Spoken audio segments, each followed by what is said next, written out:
माँ जी, अब आपको कैसा लग रहा है? अरे बहू, तेरा बनाया हुआ तेल तो जादू की तरह काम कर गया। मेरा चुटकियों में दर्द बंद हो गया। अब आराम लग रहा है पैरों में। शुक्रिया माँ जी। वैसे बहू, तू बहुत समझदार है। घर का काम भी तूने बहुत अच्छे से संभाला हुआ है। बस अब मैं चाहती हूँ मेरे आरफ की पत्नी भी इतनी समझदार निकले और तुम दोनों शांति से खुशी से इस घर को संभाल लो। हाँ माँ जी, चिंता क्यों करती हैं? ऐसा ही होगा। मेरी जो भी देवरानी आएगी उसको मैं बहन की तरह रखूंगी, और कुछ नहीं आएगा तो समझाऊंगी। हम दोनों मिलकर घर संभालेंगे। सिर्फ घर नहीं, रसोई की जिम्मेदारी भी एक साथ अच्छे से निभाओ, क्योंकि मैंने अक्सर देखा है रसोई के कारण कई घरों में बंटवारा हो जाता है, पर मैं नहीं चाहती ऐसा हो। माँ जी, नहीं होगा ऐसा। आप देवर जी के लिए रिश्ता देखना तो शुरू कीजिए।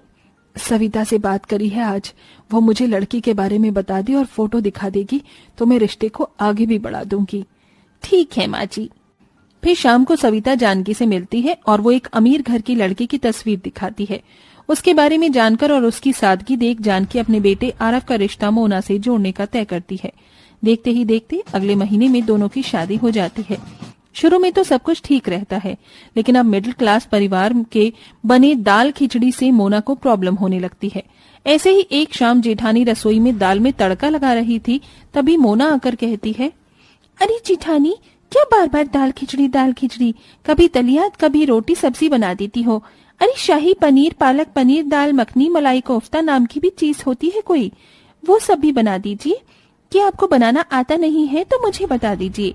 अब मैं ये घास फूस का गरीब वाला खाना नहीं खा सकती। मोना, ये तुम क्या बोल रही हो?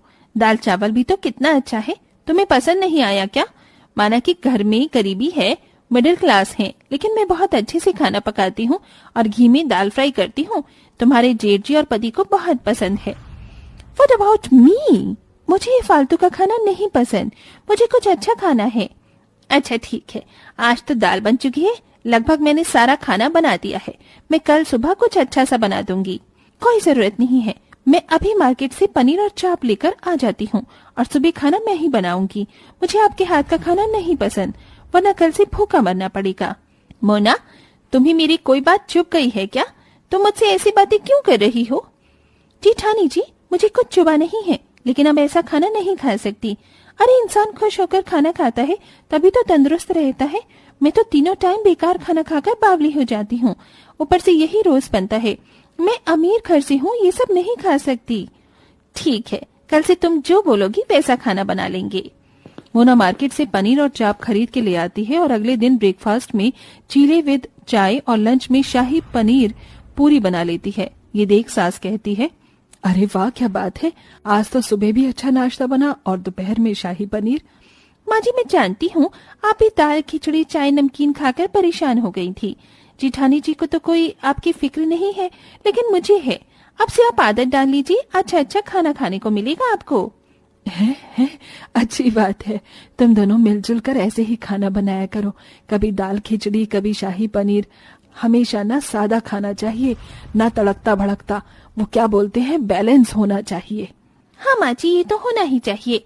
यही बात मैं जेठानी जी को समझा रही थी, पर वो मेरी सुनती कहाँ है। मैंने तो रात का मेन्यू भी सोच लिया है। मैं बाजार से चाप लेकर आई हूँ, रात को मलाई चाप बना दूंगी। अच्छा सही है फिर तो। ऐसे ही दिन गुजरते हैं। अब मोना अपनी मर्जी से तीनों टाइम ज्यादा तला हुआ और अतरंगी खाना बनाने लगती है, जिससे राशन और सिलेंडर का खर्चा दोनों ज्यादा हो रहा था। तभी महीने से पहले ही सिलेंडर खत्म हो जाता है। ओहो, ये सिलेंडर क्यों नहीं चल रहा? ये सिलेंडर इसलिए नहीं चल रहा मोना, क्योंकि तुम घर में कभी पास्ता बना रही हो, कभी दाल मखनी, कभी शाही पनीर। घर की रसोई चलाने का भी एक बजट होता है, जिसको तुमने हिला दिया है। सिलेंडर भी तुमने जल्दी खत्म कर दिया, और जहाँ आटा 1 महीने चल जाता है वहाँ 15 दिन में खत्म हो गया और दोबारा बोरी मंगवानी पड़ी। रोज रोज ऐसा खाना खाने की जरूरत नहीं है, क्योंकि इससे शरीर पर भी प्रभाव पड़ता है। मैं 2 मिनट चुप क्या हो गई, आपने तो मुझे लेक्चर ही सुना दिया। जेठानी जी, आप बहुत कंजूस हैं और शायद गरीब घर से आई हैं, इसीलिए ऐसा खाना बनाती हैं। बेचारी माँ जी भी चुपचाप वही खाना खाती हैं। अब मैं अच्छा खासा खाना बना रही हूँ तो आपको जलन हो रही है, क्योंकि माँ जी मेरी तारीफ कर रही हैं। क्यों, यही बात है ना? ऐसा कुछ नहीं है, पर तुम घर का हिसाब बिगाड़ रही हो। क्या तुम्हें इतनी सी बात समझ नहीं आ रही? मेरे पति कितना पैसा देंगे? जेठानी जी, सिर्फ आपके पति पैसे नहीं दे रहे, मेरे पति भी बराबर पैसे दे रहे हैं। आपको वो थोड़ी ना दिखाई देगा। बस अब बहुत हो गया, मैं और चिक चिक नहीं कर सकती। माँ जी यहाँ आइए।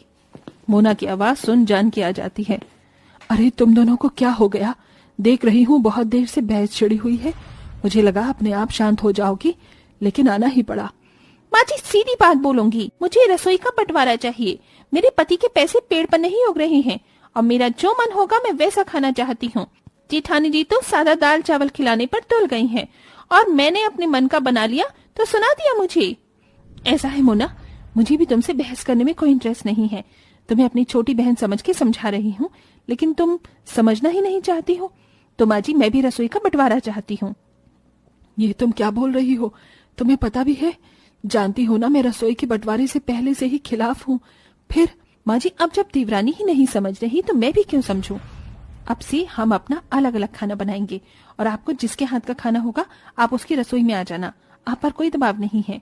हाँ माँ जी। ठीक है, कर लो तुम दोनों अपने मन की रसोई का बंटवारा।